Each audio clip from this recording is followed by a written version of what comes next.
How's it going? Well, Montana's back in the shop working on the KX500, just doing a little bit of winter maintenance, more or less. Went out riding a couple times this fall, didn't have much time with the new job and whatnot, but had problems with the bike not starting. It took more than 3, 5, 6, 10 kicks for it to start and half a bottle of ether. So I said, well, you know, probably should get started on it and see what's going on with it. Well, check the air filter. It was a brand new air filter. This is just a pre-filter. It looks dirty, but it is brand new. I took the spark plug off and redid that on there too, and it's wire brushed. Everything looks good on it. It's not corroded or eroded at all.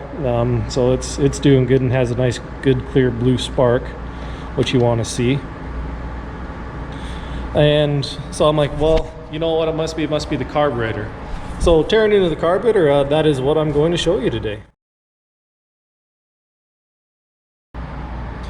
Okay, so here we got our Keihn carburetor that you find on the 93 version of the KX500. I'm going to go over a couple things on the outside of the carburetor. We have our choke here. This is where your fuel inlet valve is. I went ahead and went with the Tusk quick adjust set just because I am riding from sometimes 3,000 to 6,000 feet in the same day. This right here is your idle adjustment, and then this right here is your air screw adjustment screw. Okay. While I'm on the air screw adjustment, there's one thing that you need to know about this is it goes in here, but here's what a lot of people don't realize is that small tip on there. You got to be careful that you don't mushroom that tip.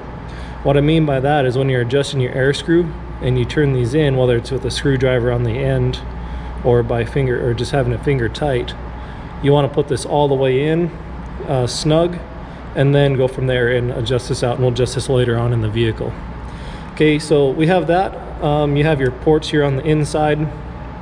This port right there is the choke port, so when this is opened up, this allows more fuel to come into the carburetor, and that right there is where your needle jet sits. And then of course your throttle body, and this right here is your overflow if you happen to tip your bike over when you're out riding. Okay.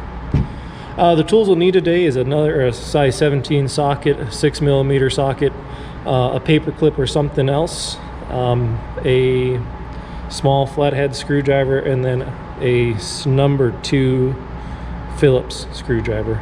Okay. So first thing we're going to do is we're going to just pop off the this fuel cap here. Nice thing about this on here is if you can see those holes in there, what this allows you to do is if you are working on it, allows it to drain that out before you take this all the way out, or if you're winterizing your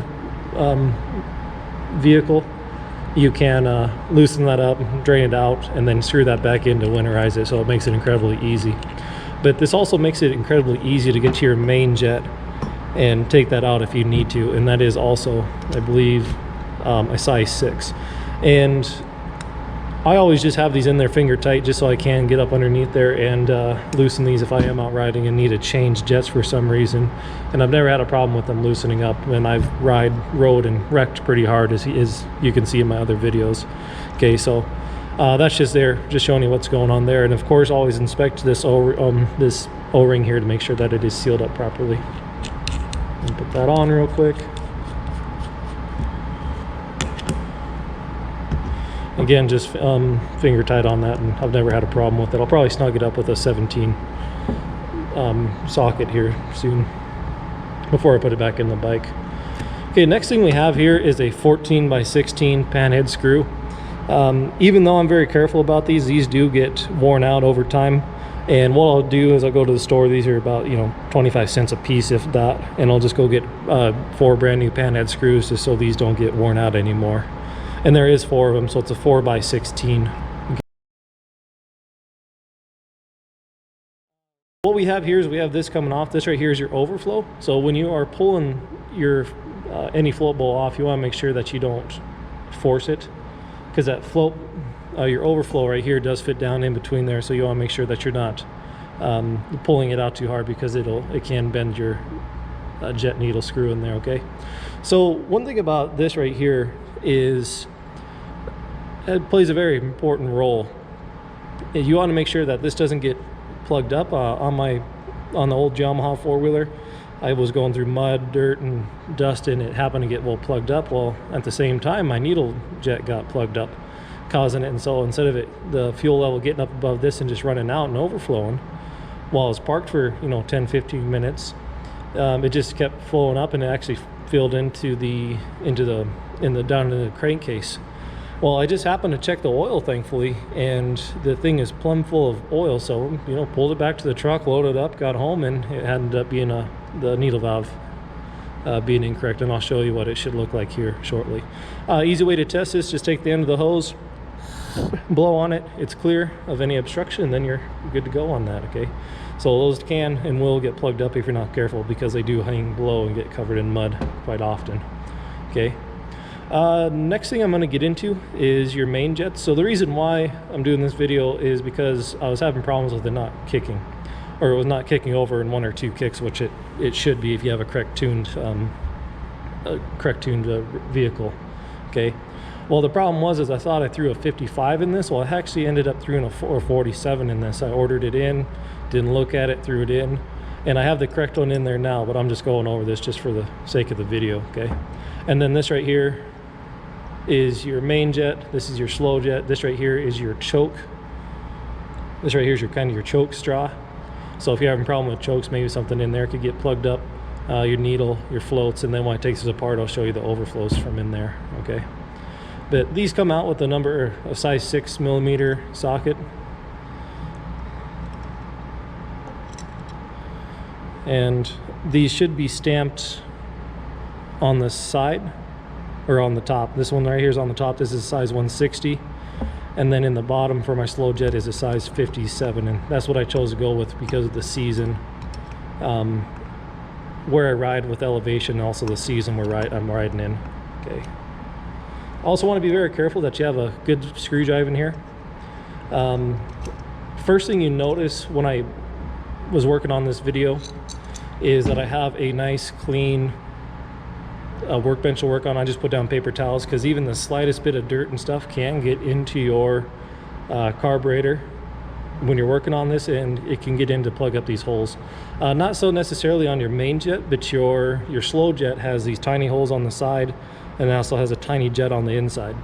When ethanol first came out, I was unaware of the effects it had on small engines, and I'm pretty sure everybody else did.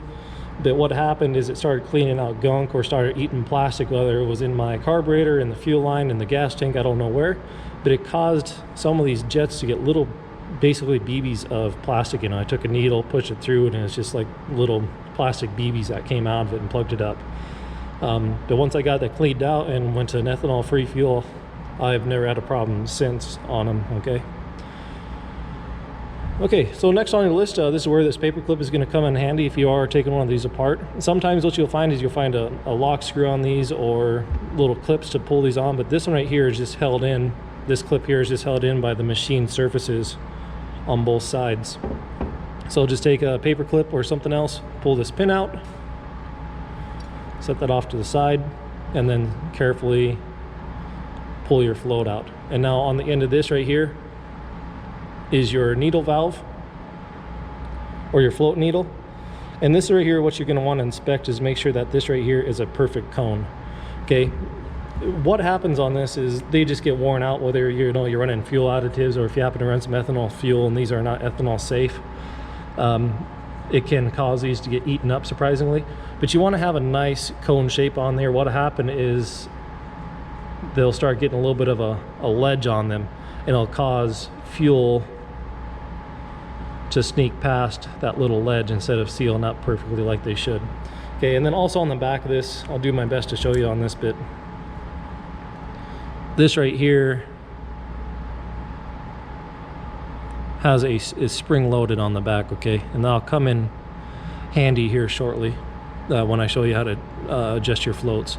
And you can just test that, make sure that spring's working, because that does make sure that the fuel shuts off and it isn't running into your crankcase. If you tip your bike over, if you're stopped for a quick break. Okay, another thing we have right here, so those 2 holes in the top are where your overflows go to. So those are just ported up to here, and then that's where your fuel gets dumped out into there. Okay, Other than that, I believe that's all we got for parts on the inside of the carburetor.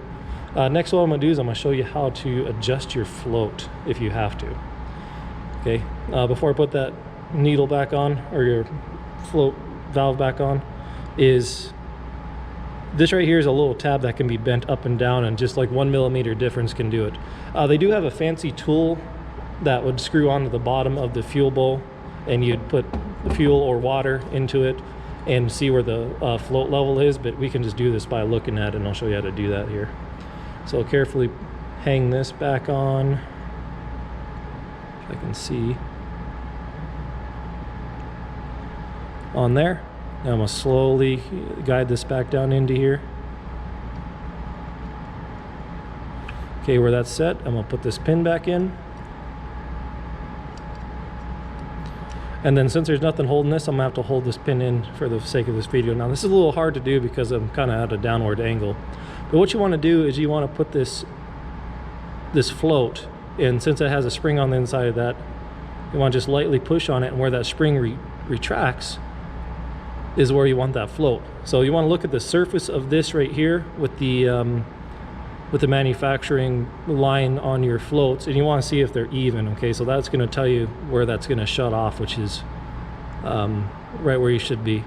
Now if you have problems with it, simply just make adjustments on there and it'll lower that float, causing it to shut off quicker. So that's how you can make quick adjustments on your floats, and those look even as possible to me. Okay, so when you're putting this stuff back in, just drop the stuff back down there. If you have to force it, you could risk cross-threading it, and then also if you have the incorrect size screwdriver or have to force this, you can cause small flakes of the brass to break off, and could get into your needle jet, causing you problems when you go to try to start your bike. Okay, when I put these in, I just put them in snug, just finger tight. Same with this one here. Get it started with your fingers, and then you can just use a 6mm socket and tighten this down finger tight. And like I said, I've never had a problem with those coming loose before. Okay, of course you never want to use any type of thread locking stuff on the inside of those. If you do have to use a thread locker on the inside of those, it's probably time for a new carburetor, because those threads are worn out or they got cross-threaded. Okay, before I put this back on, I'm going to go over one more thing. Is when you are taking apart your carburetor, you should always inspect that if it has a seal around this, and inspect both your surface so you don't have any leaks. One thing you never want to do is when you have two machine surfaces, or you have a gasket on the inside, you never want to get in there and have to pry that. If you have to get in there and pry a surface like that apart, you're risking scratching, gouging, or wrecking the seal, and it could cause leaks. Not that it wouldn't be an easy fix with a little bit of sandpaper or getting a new seal, but you know, if you're trying to go out riding tomorrow and you have to order in a new seal, you know, that's going to put you behind, or you're going to be leaking gas all day. Okay, now putting this back in, just on this model of carburetor for sure, there's a little kind of place right there where that overflow is going to fit. So I'm going to just carefully guide that in there, and then slowly set that down. And again, if you have to force your carburetor back on to get this lined up, there's probably not something lined up, and you can risk damaging a carburetor if you're not being careful. Okay, so I'm just going to go ahead and put this back on so it doesn't fall out, and then we're going to go over one more thing. Okay, so what we're using for a throttle body is a size number 7, which is stock. And then this is right here is the needle valve, which is on groove number 3. Simply to change that right there, you just grab a small pair of pliers, or something like a Leatherman if you're on the trail, pull that out, and you can move it up to make it more lean, or move it down to make it more rich. So lean is going to be more air, less fuel, and rich is going to be more fuel, less air. Okay.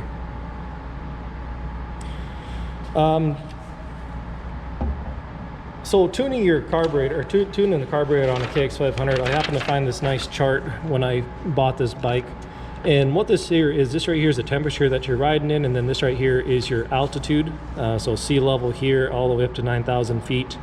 and then there's a correction factor. So this line right here in the middle is the one I'm using, and I'm riding around, you know, 4,000 to 5,000 feet. So my correction factor is going to be correction factor 0.094. Okay. For the jet needle air chart, so since I'm in this 0.94 to 0.98, my jet needle setting is going to be the same or in the middle, and then my air screw opening is going to be an extra half turn out from the 1.5 turns, which is stock setting on there. Okay. Stock settings on the KX500, and this is right out of the book, is air screw opening of 1.5, throttle valve cutaways of number 7, which I have. A slow jet is a 60. A jet needle is an N82R, which I do have. The jet clip position is number 3, and the main jet is a 168. Okay, but looking back over to this other side, I have that correction factor of 0.94, 0.95. I went ahead and just did the math on it right here, and went ahead and just wrote this on here so it's a little easier to see. So at 70 degrees, and a correction factor in between 4,000 and 5,000 feet, where this is drawn right here,